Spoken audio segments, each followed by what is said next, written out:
A question I get asked on a weekly basis, several times a week, and a lot of y'all who have been following me for a while know about this subject. And I hadn't done a video about it or posted one about it. I have filmed this video. I think this is the third time I filmed it. The other ones that I didn't like them once I filmed them and I watched them, and I just wouldn't post them and all that. But a lot of y'all have been looking for this video. This is my 2016 Dodge 3500 with the 6.7 liter Cummins in it. It's got single rear wheels on the back. This truck is almost loaded out as much as you can get it. It's not the only other step up you can go above this one is the Limited. This truck was $70-something thousand. I have two of these trucks. This is the 2016, and then I have a 2003 3500, same way, except it has a manual 6-speed transmission in it. I am fixing to kick this dog if he don't quit. Tater, quit, boy. They're both the same except for one's a manual and this one's got the automatic. This truck has the Ison transmission in it. That's what it has in it. Come here. I'm gonna put you in the back. I ain't gonna have you gnawing on me this whole time, dude. This one has the Ison in it. I like the truck. I like it a lot. I had about 10,000 miles. I hadn't had any trouble with the truck. I got it last June. I had about 10,000 miles on it. I'm gonna do something with him. Y'all hang on. So I got it in June. I ordered the truck, spec'd it out, and I got the truck in June. I was worried about, it's got the 342 rear end in it, and I was worried about that being too high gear because my other truck has 410 gears in it. But they told me, they said, don't worry about that. It'll pull. It'll still pull. And I had a lot of people say that this 6.7 liter will not pull will not pull what my 0359 will pull. I'm gonna tell you what, the people who said that don't know. This truck right here, it has no quit to it. I can put that backhoe of ours, that 310 John Deere, this cab mare, 4-wheel drive, extend the hoe, 4-1 front bucket.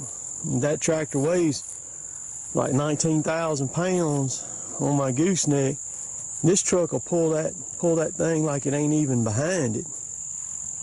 But I had about 10,000 miles on the truck. And I was driving home. I'd been deer hunting, and which where I hunt, it's only about 8 miles from my house here. And something happened to it. Something got jacked up. It made a loud pop, almost like a gun going off. And it felt like the rear end. I was going down a hill, and I let off of it, and it felt like the rear end actually jumped off the ground on it. And it kind of startled me a little bit, and then it popped up some codes that went into a D-rate to where it wouldn't even hardly pull. I mean, it was like it was locked in third gear or something like that. So the next day I took it to the dealer, and they kept it for a little while, and they did some stuff to it and got it back. And it did it again. Well, the truck kept on doing it, and it got so bad there. I was taking it back to the dealer. It had been to the dealer a third time, and the problem with the dealer was they didn't have nobody here. I bought it locally here in Columbus from Carl Hogan, but they didn't have nobody that could work on the truck. They were having to take the truck to Tupelo to get it worked on, which is a little over an hour north of Columbus here. And so the third time, they couldn't get it to do it. So they sent the truck back to me. I was filming what it was doing each time, that it was doing it. And that is the only thing, people, that saved me on this truck, was having those YouTube videos of what the truck was doing. So the last time it did it, it was so bad that it actually locked the rear tires up on me. I was doing about 57. I was coming into Sullivan, Alabama on 278 up there. It locked the back tires up on me, doing about 57, 58 miles an hour for a little bit. Not long, but enough to slide me and send me to where I had to completely stop. I had it all on video. I'm going to put the playlist of all those videos on end cards. I think it's 12 videos of the Dodge truck issues on it. So the third time didn't count when it went back because they couldn't get it to do it. So the fourth time, when I took it up there, and it was all messed up. And the thing was, when you would cut the truck off and crank it back up, it was fine. It would be fine for a little while, and then it would start doing it again. So the fourth time, of course, the third time, they couldn't get it to do anything, so that didn't count. So the fourth time, they kept the truck. They actually sent a Chrysler engineer down to help them figure out what was wrong with the truck at Tupelo. That thing had a list of codes in it as long as your leg. Alright, so what ended up being wrong with the truck was the wiring harness. They had to put an entire wiring harness on this truck. I got the truck back, it was the beginning of February. I got the truck back. I pulled it over our pit at the shop. I saw it had a new wiring harness on it. And I was wondering, when I looked up, the wiring harness runs over the top of the transmission up there, and I could see it. And I thought, how on God's green earth did they snake that wiring harness up through there like that? I saw it, and I thought, geez Louise, that had to have been tough. But you can see, I mean, you can see where it all plugged in up under the cab right here. I mean, the whole wiring harness. I mean, the entire thing. And I looked the truck over pretty good, or at least I thought I did. Well, that weekend, that was on a Friday, I got it back. I decided I would take the truck to Birmingham that Saturday because I need to go over Birmingham, and I was going to drive it. So when I drove it over there, every time I hit a bump or anything, I got a loud bang up under the truck. And I was like, what in the heck is it? And it felt like it was coming from right under the floorboard right here. So I emailed the service guy at Tupelo up there at Carlock up there. I emailed him because none of these people done gotten where they wouldn't even talk to me no more or anything. It done been so much cane raised. And rightly so. I mean, anybody that spent that kind of money, and it's taken, it ended up taking 41 days total to fix this truck is what it took. So anybody that's spending that kind of money has a right to raise cane. At least in my opinion, they do. So I emailed the service manager up there, and I didn't get a response back. So I took the truck back to our shop. I pulled it over to pit, and you can see it in one of the videos. One of the videos called, "Are They Trying to Kill Me?" Watch that video. When I crawled up under it, when I got the truck over to pit, this cab bolt up here on this corner was hanging out. You can see it in the video, about 4 inches. It like 2 threads, like just a turn. Bam, it fell right out of my hand. So that cab was basically setting on top of the frame.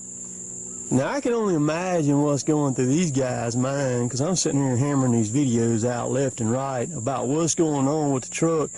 And the stuff that I was putting in the videos was not made up. I mean, watch the one video where me and Kevin and Derek are up under the truck, and watch what the transmission is doing in the truck. I mean, it is insane what it's doing, the noise it's making, and all that stuff.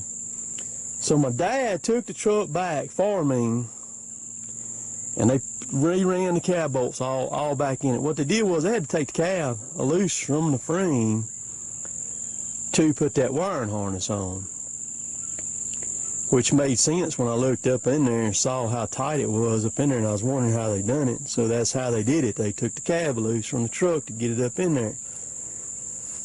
Now, I've got 33,000 miles on the truck now. I like the truck. I like the truck a lot. It's got the airbags up under the back end of it that came from the factory like that. The truck gets crazy fuel mileage, 22 miles to the gallon. It's not deleted, and I will delete it once the warranty, the extended warranty that we bought, runs out on it. I'll go ahead and delete it then. I like the rim boxes. They're pretty cool. I like and dislike them both. They are very handy. They're pretty cool. One thing I did not like about the truck, I really didn't like about the truck, it didn't come with a fuel cap. I had somebody, one of my YouTube followers, and I can't remember, I did a video about it a while back. I actually bought and sent this to me, this billet fuel cap that sticks in there. I like that, but I didn't like it that it didn't have a fuel cap. But the only other thing I've had go wrong with it is I had a speed control sensor went out, and I did a video about that back in August last month, and I took it over there to Starkville to get that fixed. There are some things that I will do different. People have asked, what kind of truck would you get? Well, if I was going to get another one, I'd like to have another Dodge. I like the Dodge, or technically it's a Ram now, but I'll always know them as Dodge. I will not have a GM. We've got two GMs. My dad and Derek both have Duramaxes, and they're having problems out the wazoo. My dad finally deleted his about 2 months ago, and that seemed to rid his problems. Now Derek's is having all kinds of issues right now, just unreal issues. I mean, Derek's Duramax has been in the shop nearly more than that truck has right there now. I got a good friend that follows me. I met him up at the How Farms Work Farm Days just the other day. He had a brand new Duramax, brand new, didn't have hardly any miles on it. He just barely did make it back. They actually had to pull the heads off of that thing, blowed the head gaskets and stuff on it. He got it back a couple of weeks later, and then it went down again. He traded that thing Friday. He sent me some pictures. He bought him a new Ford. He went in and got rid of the truck, which I don't blame him. He and I were talking, and I said, man, that thing won't never be right. But so far, I hadn't had any more trouble with this one, other than that speed control sensor. The wiring harness, evidently, either the wiring harness, number one, got damaged when they were putting it in, or number two, when they made it, there was something messed up in it. Because what was happening, something in that wiring harness was obviously going to ground, and when it was going to ground, it was throwing that transmission to chaos, is what it was doing. Now, I will say this, that Aisin transmission and that rear end that they put in these trucks have got to be beyond tough. Because for that thing to do some of the stuff that it did, and it didn't destroy anything on it, that's pretty remarkable. But I don't know what to tell people about vehicles and dealers. The thing I would do different now, I would not buy the truck local. Right now, as of a couple of weeks ago, Carl Hogan still didn't have anybody that could do the in-depth work on these trucks. When my speed control sensor went out, I took the truck. There's another dealer in Starkville, which is about 30 minutes west of us. I went over there. It's not near, they're a big dealer, but they're nowhere near as big as Carl Hogan is. And it was a completely different atmosphere. I pulled up, told the guy what was going on. He said, we'll run in the back right quick, check it. Have a seat right here, Mr. O'Brien. And I sat there in the waiting room. 25 minutes, the guy came back and he said, you need a speed control sensor. We'll order it. We'll get it in. We'll call you when it comes in. He called me when it came in. I sent in a Kate over there to get it. Over there, no time at all. She called me and said, Daddy, I'm on the way back. It's fixed. Good deal. Brought it back. I like to try to do business locally with people, but however, after all that and sending my truck back and forth so many times to Tupelo, I'm not doing that. I will go to Starville. I bought a new Dodge. That's where it come from. It come from Starville over there, Parker McGill. And so I don't know what to suggest somebody. I know the videos that I put out hurt Dodge. I still get, those videos are over 6 months old. I get people all the time saying, man, there ain't no way I'd buy a Dodge because of your videos. I'm not doing that. Or I'm not doing business with Carl Hogan because of that, because of what you stated in your videos. And like I said, quit, Tater. And like I said, there's nothing been made up, nothing's embellished, nothing like that. But just a nerve-wracking experience.